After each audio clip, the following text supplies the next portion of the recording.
இந்த Iran, Israel, Iraq, America இவங்களுக்குள்ள அங்க அடிச்சுக்கிறாங்க, மாண்டுக்கிறாங்க. அவங்களால இந்தியாவுக்கு என்ன பெருசா பஞ்சாயத்து வந்துட போகுது? மிஞ்சி மிஞ்சி போனா நாளை பின்ன பெட்ரோல் ரேட் ஏத்துவாங்கப்பா அப்படின்னு சொல்லிட்டு தான் நீங்களும் நானும் நேத்து வரைக்கும் நினைச்சிட்டு இருந்தோம். ஆனா உண்மையான ஆப்ப அவனுங்க இன்னைக்குதான் கொடுத்துருக்கானுங்க. ஸோ எல்பிஜி கேஸ், அந்த கேஸுக்கு வந்து தட்டுப்பாடு வந்துருச்சு. நம்ம இந்தியாவை பொறுத்த வரைக்கும் எல்லாரோட வீட்டுல மெயின் அந்த பிரதான ஒரு சமையல் எரிவாயு அப்படின்னா அது வந்து கேஸ் தான். ஏன்னா முந்தி வந்து விறகு கட்டை, இண்டக்ஷன் ஸ்டவ் அதுன்னு வச்சிருந்தோம். ஆனா கேஸ் இல்லாம வீட்டுல வந்து அன்னைக்கான வேலையே ஓடாதுங்க அப்படின்ற மாதிரியான நிலைமையில தான் இன்னைக்கு வரைக்கும் நம்ம வாழ்ந்துகிட்டு இருக்கோம். சோ இப்படி இருக்கும்போது தான் ஒட்டுமொத்த இந்தியா முழுக்க இந்த எல்பிஜி கேஸ் தட்டுப்பாடு வந்திருக்கு. சோ இதுக்கு என்ன காரணம் அப்படின்னு சொல்லிட்டு எல்லாருக்குமே நல்லாவே தெரியும். கச்சா எண்ணெயோடைய அந்த இறக்குமதி தட்டுப்பாடு தான். பல கச்சா எண்ணெய் அங்க இறக்குமதிக்கும் கேஸுக்கு என்னப்பா சம்பந்தம் அப்படி சொல்லிட்டு சில பேர் கேட்கலாம். சோ அந்த கச்சா எண்ணெய் இருக்கு பாத்தீங்களா, க்ரூட் ஆயில். அந்த க்ரூட் ஆயில 1% அந்த ஒரு ஹீட்ல வந்து நம்ம வந்து கொதிக்க வைக்கும் போதுதான் அதுல இருந்து நம்ம ரோட்டுக்கு போற தாரு, அப்புறம் வந்து பாத்தீங்கன்னா பைக்குக்கு போடுற இன்ஜின் ஆயில், அதுக்கப்புறமா மண்ணெண்ணெய், சீமெண்ணெய் சொல்லுவாங்க பாத்தீங்களா, அந்த மண்ணெண்ணெய், அதுக்கப்புறமா அந்த கப்பலுக்கு போடக்கூடிய ஃபியூல் ஆயில், கப்பலுக்கு ஒரு தார் மாதிரி ஒரு ஆயில் மாதிரி போடுவாங்க அது, அதுக்கப்புறமா நமக்கு பெட்ரோலு, டீசலு அப்படி எல்லாமே எடுத்தது போக கடைசியா கிடைக்கிறதா இந்த எல்பிஜி கேஸ். சோ நாம வீட்டுல பயன்படுத்துற இந்த சமையல் எரிவாயு எல்பிஜி கேஸ் அந்த கச்சா எண்ணெயில இருந்தா எடுக்க முடியும். சோ இது வேணும்னா அது வேணும், அது வேணும்னா இது வேணும். சோ இதுக்கு மூலப்பொருளா இருக்கிற அந்த கச்சா எண்ணெயோட இறக்குமதியே அங்க தடையா இருக்கும் போது அதுல இருந்து நம்ம பிரிச்சு எடுக்கப்படுற கேஸுக்கும் இங்க வந்து அடி வாங்கும். அந்த பஞ்சாயத்து தாங்க இங்க போயிட்டு இருக்கு. நம்ம இந்தியாவை பொறுத்த வரைக்கும் இந்த கச்சா எண்ணெயில இருந்து எல்பிஜி கேஸ் சமையல் எரிவாயுவை பிரிச்சு எடுக்கிற அந்த சிஸ்டம் வந்து ஒரு 10% தான் இந்தியாவுக்குள்ள பண்ணிக்கிட்டு இருக்காங்க. மிச்சம் 90% நாம வளைகுடா நாடுகளை, மத்திய கிழக்கு நாடுகள்ல இருந்து டேங்கர் லாரி மூலயமா தான் கொண்டு வந்து அங்கங்க அதோடைய ஹப்பை போட்டு அங்கிருந்து சப்ளை பண்ணிக்கிட்டு இருக்கோம். ஸோ 10% மட்டும் வச்சுக்கிட்டு நம்ம இந்தியாவில ஒண்ணுமே புடுங்க முடியாது. 90% அங்கிருந்து வரணும். அப்பதான் நம்ம வீட்டுல 3 வேலையா அடுப்பு எரியும். ஆனா இப்ப அந்த அடுப்பு எரியறதுக்கே பஞ்சாயத்தா போயிட்டு இருக்கு. ஒட்டுமொத்தமா இந்த கச்சா எண்ணெய் இறக்குமதி பிரச்சனை எங்க இருந்து ஆரம்பிச்சது நமக்கு நல்லாவே தெரியும். ஏன்னா இந்த ஈரானு, இஸ்ரேலு, அமெரிக்காக்காரன் அங்க சண்டை போட்டுக்கிட்டு இருக்கும் போது ஈரான் நாட்டுல இருந்து என்ன பண்ணிட்டாங்க, அந்த மத்திய கிழக்கு நாடுகள்ல, அதாவது குறிப்பா அந்த அரபிக் கண்ட்ரிஸ் உள்ள இருந்து கப்பல் வழியா வெளியில தான் அந்த கச்சா எண்ணெய் எல்லாம் மொத்தமா கொண்டு வரணும். அப்படி வர்ற அந்த ஜலசந்தி தான் ஹார்மோஸ் ஜலசந்தி. அதை வந்து ஈரான்காரன் என்ன பண்ணிட்டா, லாக் பண்ணிட்டான். ஏன்னா அவன் பக்கத்துல அந்த இடம் இருக்குது. சோ அதை லாக் பண்ணிட்டு உள்ள இருந்து எவனும் கச்சா எண்ணெயை வெளியே கொண்டு போக கூடாது, வெளியே இருந்து எவனும் உள்ள வந்து அதை தூக்கிட்டு போக கூடாது.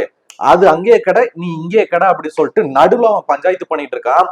சோ இந்த மாதிரி உலகத்துல இருக்கக்கூடிய ஏகப்பட்ட கச்சா எண்ணெய் தேவைகளை அங்க இருந்து கொண்டு வர எடுத்துட்டு வர முடியாம அங்கேயே லாக் ஆயிட்டு இருக்கு. ஈரான் வந்து முட்டுக்கட்டை போட்டாங்க.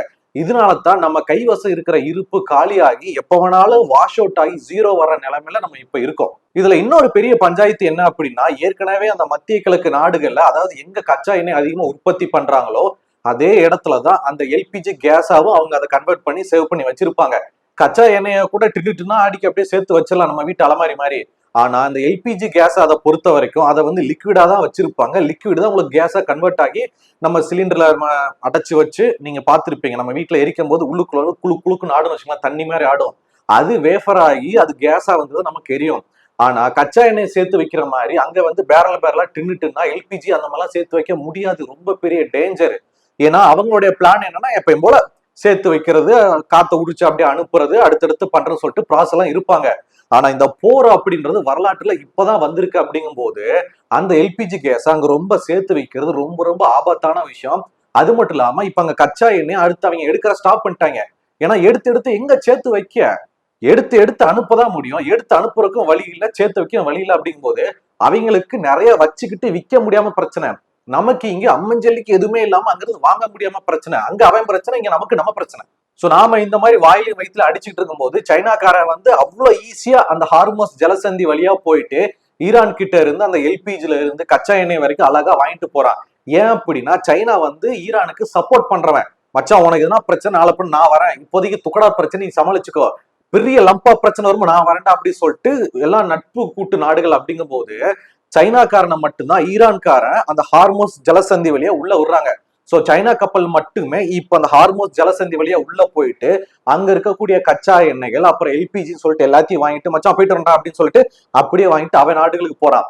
மத்த நாட்டு கப்பல்கள் உள்ள வந்தீங்க அப்படின்னா உங்க கப்பலை தண்ணிக்குள்ள மூழ்கடிச்சிரும், சோழியை முடிச்சு விட்டுரும் அப்படி சொல்லிட்டு ஈரான் மிரட்டிக்கிட்டு இருக்காங்க. ஏற்கனவே நம்ம இந்தியா ஈரான் கிட்ட அவ்வளவு ஃப்ரெண்ட்லியா இருந்தோம், அவ்வளவு மாம மச்ச உறவு மாதிரி பழகிட்டு இருந்தோம், அங்கதான் ஆயில் எல்லாம் வாங்கிட்டு இருந்தோம். ஆனா இந்த எப்ஸ்டீன் ஃபைல் ரிலீஸ் ஆனதுக்கு அப்புறம் அமெரிக்கக்காரன் உள்ள வந்து என்ன சூனியம் வச்சான்னு தெரியல, எதை காட்டி மிரட்டினான்னு தெரியல. நம்மளுடைய மோடி அரசு பாத்தீங்கன்னா ஈரானை வந்து சீப்ப எனக்கு சங்கவாசம் தேவையில்லை அப்படின்னு சொல்லிட்டு அமெரிக்காக்காரன் சொன்ன அந்த வெனிசுலா கிட்ட இருந்தா இப்ப வந்து நம்ம ஆயில் கச்சா எண்ணெய் எல்லாத்தையும் வாங்கிட்டு இருந்தோம். இப்ப இந்த பஞ்சாயத்துக்கு அப்புறமா அந்த வெனிசுலா கிட்ட இருந்து வாங்க முடியல. ஏன் அப்படின்னா வெனிசுலால அங்க போயிட்டு வாங்குறது வந்து ஏகப்பட்ட காஸ்ட் செலவாகும். ஏன்னா தெற்கால இருக்கிற அங்க போயிட்டு வாங்குறதுக்கு அப்படி தலை சுத்தி மூக்க தொடர கணக்கா வெனிசுலா கிட்ட இருந்து வாங்கும் போது செலவுகள் அதிகமாகும், பயணத்துக்கான அந்த இது திட்டம் சொல்லிட்டு எல்லாமே காஸ்ட்லி ஆகும். அப்படிங்கும் போது அமெரிக்கா கிட்ட இந்தியா இப்ப என்ன டிமாண்ட் பண்ணிருக்குன்னா, ஐயா இப்ப நேரம் சரியில்லை, நீங்க அனுமதி கொடுத்தா ரஷ்யா கிட்ட வாங்கியிருப்பேன் அப்படின்னு சொல்லிட்டு அமெரிக்கா கிட்ட கெஞ்சி ரஷ்யா கிட்ட வாங்கிக்க அப்படின்னு சொல்லிட்டு அனுமதி கொடுத்திருக்காங்க. சோ இப்போ நம்ம இந்திய அரசாங்கம் வந்து பாத்தீங்கன்னா 1 மாத காலத்துக்கு மட்டும் ரஷ்யா கிட்ட இருந்து வாங்கிக்கலாம் அப்படின்ற மாதிரி ஒரு அனுமதி பெறப்பட்டிருக்கு. இதுல இன்னொரு கூத்து என்ன தெரியுமா, ரஷ்யாக்காரன் முந்தியாச்சும் ஃப்ரெண்ட்லியா இருக்கும்போது நம்ம கிட்ட வந்து டிஸ்கவுண்ட்ல தான் ஒரு பேரலுக்கு இவ்வளவுன்னு சொல்லிட்டு நம்ம ஆயில் கொடுத்துக்கிட்டு இருந்தான். ஆனா நம்ம வந்து நட்பா இருந்த ஈரானையும் பகைச்சுக்கிட்டு அமெரிக்காக்காரன் சொன்னதுக்கெல்லாம் தலையாட்டினதால இப்ப ரஷ்யாக்காரன் ஏண்டா என் கூட ஃப்ரெண்டா இருந்துட்டு என்கிட்ட வாங்க மாட்டேன்னு சொல்லிட்டு அமெரிக்கா பின்னாடி போன, இப்ப நீ திரும்ப என் நாட்டுக்கே வந்து ஐயா ஆயில் கூடியான்னு கெஞ்சுற, உனக்கு இதுக்கு முன்னாடி டிஸ்கவுண்ட்ல கொடுத்தோம்ல, டிஸ்கவுண்ட்லாம் இனிமேல் கிடையாது, என் ஆயில் இந்த ரேட்டு கொஞ்சம் கூட ரேட்டு தான் வைப்பேன், பரவாயில்லையா வாங்கிக்கிறியா அப்படின்னு சொல்லிட்டு இந்த மாதிரி நமக்கு டிமாண்ட் பண்ணியிருக்காங்க. இந்தியாவும் வேற வழி இல்லாம சரிண்ணே நீங்க சொல்ற ரேட்டுக்கே வாங்கிக்கிறேன் அப்படின்னு சொல்லிட்டு இப்ப ரஷ்யா கிட்ட இருந்தா ஒரு குறிப்பிட்ட ஆயில் வந்து 1 மாசத்துக்கு வாங்க போறாங்க கச்சா எண்ணெய். அப்படியே நம்ம இந்தியாவுக்குள்ள வந்தோம் அப்படின்னா பல நகரங்கள்ல கேஸ் தட்டுப்பாடு வந்திருக்கு, எங்க கிட்ட கையிருப்பு கேஸ் சிலிண்டர் இல்ல, அதனால ஹோட்டலை பூட்டுறோம் அப்படின்னு சொல்லிட்டு அறிவிச்சுட்டாங்க. பெங்களூர்ல ஒட்டு மொத்தமா ஷட் டவுன். ஏன்னா பெங்களூர் சிட்டியை பொறுத்த வரைக்கும் தமிழ்நாடு மட்டும் இல்லைங்க, ஏகப்பட்ட நகரத்துல இருந்து அங்கதான் போயிட்டு ஒரு ஐடி ஹப்பா, அங்கதான் ஏகப்பட்ட பேச்சுலர்ஸ் தங்கி ஹோட்டலை சாப்பிட்டு வீட்டுல சமைச்சு சாப்பிட்டுன்னு பெங்களூரை அப்படி வளர்த்துட்டு வந்தாங்க. பேச்சுலருடைய உலகம்னாலே பெங்களூர் மாதிரி தான் இருந்துச்சு. ஆனா எங்கேயுமே ஹோட்டல் கிடையாது, ரோட்டு கடை கிடையாது, உன் பொழப்ப நீ பாத்துக்க அப்படின்னு சொல்லிட்டு எல்லாருமே கை விரிச்சதுக்கு அப்புறமா இதுக்கப்புறம் பெங்களூர் என்ன ஆக போகுதுன்னு தெரியல. பெங்களூர் ஒரு பக்கம் விடுங்க, நம்ம தமிழ்நாட்டை எடுத்துக்கிட்டா இங்க இருக்கக்கூடிய பெரிய பெரிய ஹோட்டல்லாம் கொஞ்சம் கொஞ்சமா அவங்களுடைய அந்த மெனு லிஸ்ட்ல நிறைய விஷயம் தூக்கிட்டாங்க.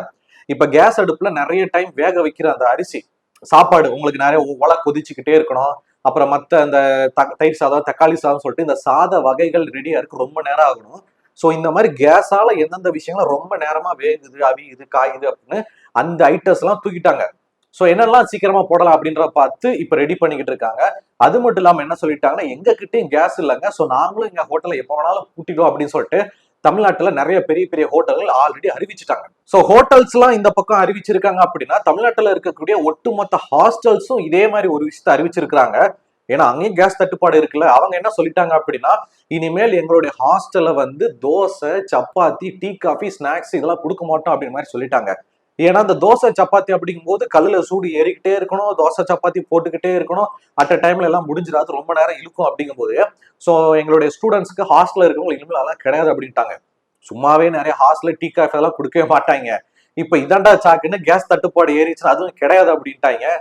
சோ இந்த மாதிரி ஹாஸ்டல்ல இருக்கிறவங்க என்ன பண்ண போறாங்கன்னு தெரியல மக்களே. சோ இந்த எல்பிஜி எரிவாயு தட்டுப்பாடுனால தமிழ்நாட்டுல நிறைய இடங்கள்ல சாப்பாடோட ரேட்டை ஏத்திட்டானுங்க. சும்மாவே வெங்காய விலை ஏறினாலே இவனுக்கு வந்து ஆம்லேட் ரேட்டை கூட்டுவானுங்க. இப்ப கேஸ் ரேட்டு ஏறிக்கிட்டு இருக்கு, தட்டுப்பாடு இருக்கும் போது ஆம்லேட் ரேட்டை ஏற்றிட்டாங்க. சில இடங்கள்ல ஆம்லேட்டே கிடையாது அப்படின்ட்டாங்க. நீங்க இதுக்கப்புறம் ரோட்டு கடைக்கு போனீங்க நைட்டு கூட போறீங்க அப்படின்னு நம்ம தமிழ்நாட்டு ஆண்களாகி நாம அண்ணே 4 கல் ஒரு கலைக்கினேன் 4 கல் ஒரு ஆம்லேட் அப்படி சொல்லிட்டு சாப்பிட முடியாது. ஏன்னா கல் தோசை போடணும் அப்படின்னா கேஸ் எரிஞ்சுக்கிட்டே இருக்கணும், கல் சூடாவே இருக்கணும். 6 மணிக்கு ரோட்டு கடை ஆரம்பிக்கிறாங்கன்னா நைட்டு 11:30 வரைக்கும் அந்த கல் எரிஞ்சுக்கிட்டே இருக்கணும், தோசை போட்டுக்கிட்டே இருக்கணும். கேஸ் இல்லை அப்படிங்கும் போது தட்டுப்பாடு இருக்கும்போது கல்லு சூடு பண்ண முடியாது, 3 மணி நேரம் எரிஞ்சுக்கிட்டே இருக்க முடியாது. இனிமேல் எல்லாருக்குமே அட் டைம்ல சாப்பாடு தான், நைட்டு கூட வெரைட்டி ரைஸ் தான் அப்படிங்கிற மாதிரி சொல்லிட்டாங்க மக்களே. சோ இனிமேல் ஆண்களாகி நாம நைட்டு ஒரு ரோட்டு பக்கம் போயிட்டு 4 கல் தோசை ஒரு கலக்கி முட்டை கலக்கி இதெல்லாம் சாப்பிடவே முடியாது, மறந்துருங்க. புள்ள இல்லாத வீட்டுல கிழவன் துள்ளி குதிச்ச கணக்கா எப்ப இந்த கேஸ் வந்து எல்பிஜி கேஸுக்கு தட்டுப்பாடு வந்துச்சோ அப்பத்துல இருந்து இந்த கரண்ட்ல எரிகிற இண்டக்ஷன் அடுப்பு இருக்கு பாத்தீங்களா, அதோட ரேட் எல்லாம் விண்ணை தொற்றுச்சு. சேல்ஸ் ரொம்ப அதிகமாயிட்டு இருக்கு. ஸ்டாக் இல்லாட்டி கூட ஆர்டர் பண்ணி சைனா பீஸ் இறங்கி ஸ்டாக் வித்துட்டு இருக்கா. கேஸ் இல்ல இனிமேல் கேஸ் எல்லாம் கிடைக்காது, இண்டக்ஷன் வாங்குங்க, கரண்ட்ல அடுப்பு பத்தவீங்க அப்படின்னு சொல்லிட்டு நல்லா சேல்ஸ் போய்கிட்டு இருக்கு மக்களே. போதாத குறைக்கு தமிழ்நாட்டுல நிறைய இடங்கள்ல விறகடுப்பு பயன்படுத்த ஸ்டார்ட் பண்ணிட்டாங்க. இதாண்டா சாக்குன்னு விறகு அடுப்புக்கும், அந்த விறகு இருக்கு பார்த்தீங்கன்னா காஞ்ச விறகு, 1 கிலோ இவ்வளோ, ஒரு லோடு டன் இவ்வளவு சொல்லிட்டு வித்துக்கிட்டு இருப்பாங்களா, அதையும் இப்ப ரேட் ஏத்திட்டாங்க. இப்ப இந்த மதுரை பக்கம் அந்த ஊர் பக்கம் எல்லாம் பாத்தீங்கன்னா அந்த சமையலுக்கான விறகு இருக்கும் பாத்தீங்களா, அதெல்லாம் ஒரு லோடு 15,000 18,000 சொல்லிக்கிட்டு இருக்காங்களா. அது என்ன உண்மையானு தெரியல, ஆனா ரேட்டை கூட்டிட்டாங்க, அது மட்டும் நல்லா தெரியுது. சோ இந்த எல்பிஜி சமையல் எரிவாயுக்கு மாற்றா நிறைய நகரங்கள்ல பாத்தீங்கன்னா இந்த அடுப்புல விறகு கட்டையை உள்ள விட்டு பர்னர்ல அப்படியே பஸ்டா எரியற மாதிரி சிஸ்டம்ஸ் எல்லாம் இப்ப கொண்டு வந்துட்டு இருக்காங்க. அந்த எக்யூப்மெண்ட், அந்த சமையல் கட்டெல்லாம் இப்ப வந்து நல்லா சேல்ஸ் ஆயிட்டு இருக்கு. ஸோ நீங்க நிறைய வீடுல பார்த்துருப்பீங்க, ஒரு அடுப்பு இருக்கும், அதுல வந்து ஒரு குட்டி இடமா இருக்கும், அதுக்குள்ள ஒரு விறகு கட்டையை சொருகி அப்படியே லைட்டா மண்ணெண்ணெய் சீமனை ஊத்தி பத்த வச்சுட்டு ஒரு பர்னரை கரண்ட வச்சுட்டு வந்தீங்கன்னா அதை அப்படியே ஊதி அந்த அடுப்பு நமக்கு எப்படி கேஸ் அடுப்பு எரியும் அந்த மாதிரி எரிஞ்சுக்கிட்டு இருக்கும் அப்படி மாதிரி சொல்லியிருக்காங்க. ஆனா அதுக்கு ஒரு டைம்ல கரண்டும் அப்படியே செலவாகும், இன்னொரு பக்கம் அந்த விறகும் அப்படியே கொடுக்கணும். ஸோ ரெண்டும் கொடுக்கும் போதுதான் நமக்கு கேஸ்ல எந்த அளவுக்கு ஒரு ஈவனா ஒரு ஹீட் ஸ்ப்ரெட் ஆகி வருமோ, சமையலுக்கு அந்த வருமோ அதே அளவுக்கு வருங்க. நம்ம இந்தியாவை பொறுத்த வரைக்கும் கடந்த 10 வருடங்கள தான் இந்த கேஸை வச்சு சமையல் பண்ற சிஸ்டம் வந்து ரொம்ப அதிகமாயிடுச்சு, அதுக்கான தேவைகள் அதிகமாயிடுச்சு. ஏன்னா அரசாங்கம் வந்து பொல்யூஷனை கண்ட்ரோல் பண்ணணும், இது வந்து ரொம்ப ஈஸியான மெத்தடு, சேஃபா இருக்கும், கேஸ் யூஸ் பண்ணுங்க, கேஸை யூஸ் பண்ணுங்க அப்படின்னு சொல்லிட்டு நம்மளை புஷ் பண்ணாங்க. தமிழ்நாட்டை பொறுத்த வரைக்கும் கூட கலைஞர் பீரியட்ல வந்து அந்த கலைஞர் கேஸ் எல்லாம் நமக்கு எல்லாம் கொடுத்தாங்க. ஸோ அந்த மாதிரி நம்ம முழுக்க முழுக்க கேஸை நம்பித்தான் அப்படி மாறிட்டோம்.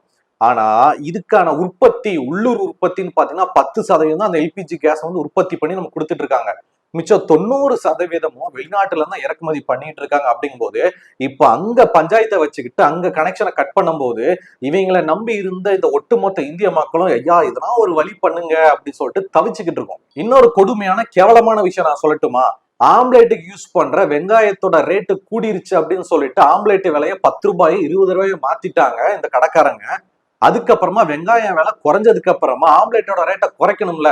ஒரு உண்மையான மனசாட்சி உனக்கு இருக்கு அப்படின்னா, ஐயா ரேட்டு ஏறிச்சு நான் ஏத்துனா, ரேட்டு குறைஞ்சிருச்சு நான் குறைச்சிட்டேன் அப்படின்னு சொல்லணும்ல.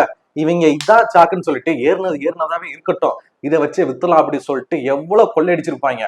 ஆம்லெட் 20 ரூபா 25 ரூபா, பெரிய பெரிய கடைலாம் கூட 50 ரூபான்னு வித்தாங்க. ஆனா வெங்காயம் விலை சீப்பா தான் கிடைச்சிக்கிட்டு இருந்துச்சு. சோ அதே மாதிரிதான் கேஸ் விலை எப்படா ஏத்தலாம் நினைச்சுக்கிட்டே இருந்தாங்க. இப்போ இந்த பஞ்சாயத்துக்கு அப்புறமா கேஸ் விலையை ஏத்திட்டானுங்க. ஏன்னா 830 ரூபா வித்துக்கிட்டு இருந்த கேஸ் பிளஸ் 50 ரூபா நம்ம வீட்டுக்கு வந்து போடுறவங்களுக்குன்னு சொல்லிட்டு அது ஒரு 900 ரூபாய் வரைக்கும் ஆயிடும். ஆனா இப்ப கேஸ் விலை ஏத்துனதுனால புக்கிங் கஷ்டமா இருக்கிறதுனால கேஸ் கிடைக்கும் போது 1300 ரூபாய் வரைக்கும் செலவு பண்ண வேண்டியதா இருக்கு. பிளஸ் எக்ஸ்ட்ரா வந்து போடுறவங்களுக்கு 50 ரூபாய் சார்ஜஸ். அப்படிங்கும் போது நாளப்பின இந்த பிரச்சனை எல்லாம் முடிச்சு பழையபடி கேஸ் விலை குறைஞ்சாலும் இவனுங்க வந்து இங்க குறைக்க மாட்டானுங்க. கூட்டினதாவே இருக்குன்னு சொல்லிட்டு நம்ம தலையில இவனுங்க மிளகா அரைச்சிக்கிட்டே இருப்பாங்க, நம்மளை கொள்ளையடிச்சுட்டே இருப்பாங்க, சுரண்டிக்கிட்டே இருப்பாங்க. சோ ஃபியூச்சர்ல வெளிநாடுகள்ல இருந்து இறக்குமதி பண்ற கச்சா எண்ணெயோட விலை கம்மியா இருந்தாலும் அங்க இருந்து ரொம்ப சீப்பா வாங்கணும் அப்படின்னாலுமே நம்ம இந்தியாவை பொறுத்த வரைக்கும் இங்க இருக்கக்கூடிய பெட்ரோல் விலை குறையவே குறையாது. ஏத்துறபடியே இருக்கட்டும், அவங்க கம்மியா ரேட்டுக்கு வாங்கினா என்ன, நம்ம கூட சேர்த்து வச்சு விற்போம் அப்படின்னு சொல்லிட்டு நம்ம வாகனம் வச்சிருக்கிறவங்க நம்மளை இப்போ வரைக்கும் கொள்ளையடிச்சா இருக்கிறாங்க. ஸோ இவங்க ரேட்டை குறைக்கவும் மாட்டாங்க, ஒன்றும் பண்ண மாட்டாங்க, இப்படியேதான் இருப்பானுங்க. ஸோ குறிப்பா நம்ம தமிழ்நாட்டுல இப்ப என்ன பஞ்சாயத்து போயிட்டு இருக்கு அப்படின்னா, நம்ம வீட்டுல யூஸ் பண்ணக்கூடிய அந்த எல்பிஜி கேஸோட விலை 900 சில்லரை போயிட்டு இருக்கு. அதுவே கமர்ஷியலுக்கு பெரிய பெரிய ஹோட்டலை பயன்படுத்துறது 2000 சில்லரை வரைக்கும் ரேட்டை கூட்டி வச்சு வித்துக்கிட்டு இருக்காங்க. ஆனா தமிழ்நாடு அரசு என்ன சொல்லுதுன்னா, ஒன்னும் பிரச்சனை இல்லைங்க, 20 நாளைக்கு வரைக்கும் தேவையான ஸ்டாக் நம்ம கிட்ட இருக்குது, ஒன்னும் பிரச்சனை இல்லை, அது வரைக்கும் எல்லாம் பொருளை முடிஞ்சிடும் அப்படின்னு சொல்லிட்டு நம்ம மண்டையை கழுவிக்கிட்டு இருக்காங்க. ஆனா புக்கிங் ஆபீஸ்ல போய் பாருங்க, ஒவ்வொரு ஏரியால இருக்கிற ஒவ்வொரு கேஸ் புக்கிங் ஆபீஸ்ல அப்படியே லைனா எறும்பு மாதிரி வரிசை கட்டி நிக்கிறாங்க. ஏன்னா கேஸே இல்லைன்றாங்க. எப்பவுமே இந்த கேஸுக்கு மிஸ்டு கால் கொடுத்தா புக் பண்ணுவோம், அதுல கால் பண்ணா கூட புக்கிங் ஆக மாட்டேங்குது. சோ தமிழ்நாடு அரசு என்ன சொல்லுது அப்படின்னா, இதுக்கப்புறம் ஒரு கேஸ் நீங்க புக் பண்றீங்க அப்படின்னா அதுல இருந்து 25 நாளைக்கு அப்புறம் தான் இன்னொரு கேஸை புக் பண்ண சொல்றாங்க. இங்க புக் பண்ணவே முடியல, அந்த சர்வரே டவுன்னு சொல்லிட்டு நம்மளை வந்து அலக்கழிக்கிறாங்க.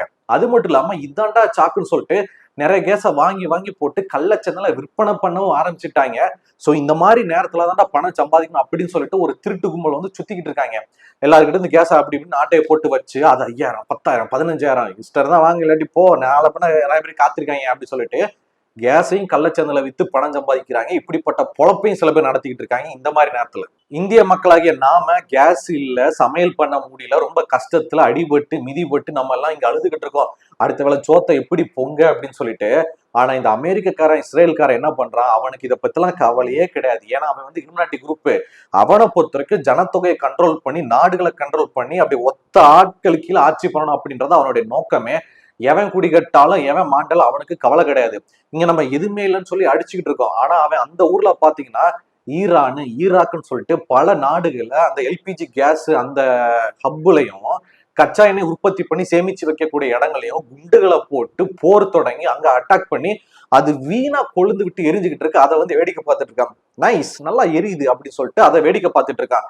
இங்க அது இல்லைன்னு வருத்தப்பட்டு இருக்கோம். அங்க இருக்கிறத வச்சுக்கிட்டு அது அனாமத்தா எரிஞ்சுட்டு கிடக்குது. இப்படிப்பட்ட சூழல் தான் இந்த உலகத்துல இப்ப போய்கிட்டு இருக்கு. எல்லாத்துக்கும் காரணம் இந்த இஸ்ரேல் பயலுக்கு தான். நம்ம சென்னையில பிரபலமா இருக்கக்கூடிய A2B ஹோட்டலுடைய ஓனர் என்ன சொல்லிட்டாரு அப்படின்னா, எல்லாருக்குமே கேஸ் சிலிண்டர் எப்படி தட்டுப்பாடா இருக்கோ அதே மாதிரிதான் எங்களுக்கும். ஏடிபியை பொறுத்த வரைக்கும் கிட்டத்தட்ட 80% ஹோட்டல்ஸ்ல வந்து நாங்க கேஸ் அடுப்புல தான் வச்சு இது பண்ணிட்டு இருக்கோம். சோ இப்ப அதுக்கும் தட்டுப்பாடு வரும்போது இன்னும் 2-3 நாளா A2Bயோட நிறைய கிளைகள் வந்து மூடப்படலாம். உங்களுக்கு நிறைய ஃபுட்டு கிடைக்காம போலாம். எங்களுக்கும் வேற வழி தெரியலங்க அப்படின்னு சொல்லிட்டு அவரும் சொல்லியிருக்காரு. சோ நாம சென்னையில விரும்பி சாப்பிடக்கூடிய அந்த பிரதான ஹோட்டல் எல்லாமே கூடிய சீக்கிரத்துல மூடறதுக்கான நிலைமை வந்துடும். அதை கூட விட்டுருங்க. ரோட்டு கடையில நீங்க போனா கூட இதுக்கப்புறம் நீங்க தோசை, சப்பாத்தி இந்த மாதிரி வேக வைக்கிற ஐட்டம் திங்க முடியாது. நீங்க நைட்டு 8 மணிக்கு போனா கூட உங்களுக்கு வெரைட்டி ரைஸை கொடுத்து இதானே இருக்குது, வேற வழி இல்லைன்னா ஆம்லேட் எல்லாம் கிடையாதுன்னு கேஸ் தட்டுப்பாடுன்னு சொல்லிடுவாங்க. இல்லையா, ரேட் எல்லாத்தையும் ஏத்திடுவாங்க. ஒரு கல் தோசை ஒரு 20 ரூபாய்க்கு, ஒரு கலைக்கு 20 ரூபாய்க்கு தின்னுட்டு இருந்தோம்ல. இனி வரும் காலங்கள ஒரு கல் தோசை 35 ரூபா, 40, 50ன்னு ரோட்டுகள்ல விற்க ஆரம்பிச்சிருவாங்க. ஆம்லெட் 45 ரூபான்னு விற்க ஆரம்பிச்சிருவாங்க. அப்படிப்பட்ட சூழ்நிலை போயிட்டு இருக்கு. இது எல்லாருக்குமே பொருந்தும். சோ அங்க அடிச்சா இங்க வலிக்குன்ற மாதிரி அவனுங்க பண்றவங்க சேட்டையில நாம இங்க வயித்துல நெருப்பு கட்டிட்டு அலைஞ்சிட்டு இருக்கோம். இப்படி இருக்கிற சூழ்நிலையில இந்திய அரசாங்கம் என்ன உத்தரவு பிறப்பிச்சிருக்காங்க அப்படின்னா, இந்த எல்பிஜி கேஸ் தட்டுப்பாடு இருக்கும் போது இருக்கிற ஸ்டாக்கை வந்து ஹோட்டல்ஸ் கொடுக்காதீங்க, அதை வந்து வீடுகளுக்கு கொடுங்க. சோ எங்கேயும் பதுக்கி வைக்காதீங்க. வீடுகளுக்கு, மக்களுக்கு, பிள்ளை குட்டிகளுக்கு மட்டுமே முன்னுரிமை கொடுங்க. ஏன்னா அவங்க வீட்டுல சமைச்சு குழந்தை குட்டிகளுக்கு கொடுத்து மக்கள் உயிர் பொழைக்கணும். நீங்க ஹோட்டல்ஸ் கொடுத்து அதெல்லாம் வேண்டாம், வீடுகளுக்கு முன்னுரிமை கொடுங்க அப்படின்ற மாதிரி ஒரு உத்தரவு கொடுத்துருக்காங்க. இந்த கொடூரமான நிலைமை எப்பப்பா சரியாகும் அப்படி கேட்டுக்கிட்டீங்கன்னா, இப்பக்குள்ள சரியாகவே ஆகாது. இதுக்கு சில பல மாதங்கள் ஆகலாம். ஏன் அப்படின்னா, அமெரிக்காக்காரன் என்ன சொல்லியிருக்கான்னா, இப்ப வரைக்கும் ஈரான் மேல நாங்க போர் தொடுக்கவே இல்லை, இது நாள் வரைக்கும் அங்க நடந்துகிட்டு சும்மா விளையாண்டு பார்த்து, சும்மா கிக்கிலி புக்கிலி சண்டை, மெயின் சண்டை இன்னும் ஆரம்பிக்கல தலைவரே அப்படின்னு சொல்லிட்டு அமெரிக்காக்காரன் தெளிவா சொல்லிட்டான். இதுக்கப்புறம் தான் ஈரான்ல இறங்கி அடிக்க போறான். சோ இன்னும் பல வாரங்களுக்கு போர் போய்கிட்டே தான் இருக்க போது. ஈரான்காரனும் இறங்கி வர்ற மாதிரியே தெரியல. நம்ம இந்தியா மாதிரி காலில் விழ மாட்டேங்கிறான். அமெரிக்கா நீதாண்டா பெருசும் சொல்லிட்டு இந்தியா மாதிரி மட்டமா காலில் விழ மாட்டேங்கிறான். சோத்துல உப்பு போட்டு திங்கிறான் போல ஸ்டெடியா நிக்கிறான். காலி நீயா நானும் பாத்துக்கலாம்டா அப்படின்னு மாதிரி சொல்லிட்டு. சோ ஒண்ணு, ஈரான் அமெரிக்காக்கு அடி பணியணும். இல்லையா, இந்த போர்ல எதுனா ஒரு பக்கம் ஜெயிக்கணும். அப்படி இருந்தாதான் நமக்கு விடிவு காலம் பிறக்கும். அது இல்லாத பட்சத்துக்கு போர் போய்கிட்டே இருக்கும். நமக்கு இங்க பஞ்சாயத்து வந்துகிட்டே இருக்கும். எல்லா பிரச்சனைகளும், எல்லா அஃபெக்டும் நம்மள தாக்கும். சோ இப்போ அமெரிக்க அதிபரா இருக்கிற ட்ரம்ப் தான் இந்த வேலையை பார்க்கிறான். இந்த எல்லா பஞ்சாயத்துக்கு காரணம் அவன் தான். அவன் ஆட்சியில இந்த மாதிரி நடக்குதான்னு கேட்டீங்கன்னா கிடையாது. சோ அமெரிக்காவை பொறுத்த வரைக்கும் பல வருடங்களுக்கு, பல டிகேட் முன்னாடி இருந்தே எந்தெந்த அதிபர்கள்லாம் வர்றாங்களோ அவங்க கண்ட்ரோல ஒவ்வொரு நாடுகளையும், அந்த மத்திய கிழக்கு நாடுகள் இருக்கும் பாத்தீங்களா, அந்த நாடுகளை, அந்த வளைகுடா நாடுகளை கொஞ்சம் கொஞ்சமா அமெரிக்காவோட கண்ட்ரோலுக்குள்ள சேர்த்துக்கிட்டே வர்றாங்க ஒவ்வொரு அதிபர்களும். ஏன்னா ஜார்ஜ் புஷ் அவர் இருக்கும் போது பாத்தீங்கன்னா ஈராக் பிரச்சனை வந்துச்சு. சதாம் ஹுசேனை வந்து தூக்குல போட்டதுல இருந்து ஈராக்கை வந்து அப்படி அடிமையாக்கி அமெரிக்காக்குள்ள கண்ட்ரோல் கொண்டு வந்துட்டாங்க.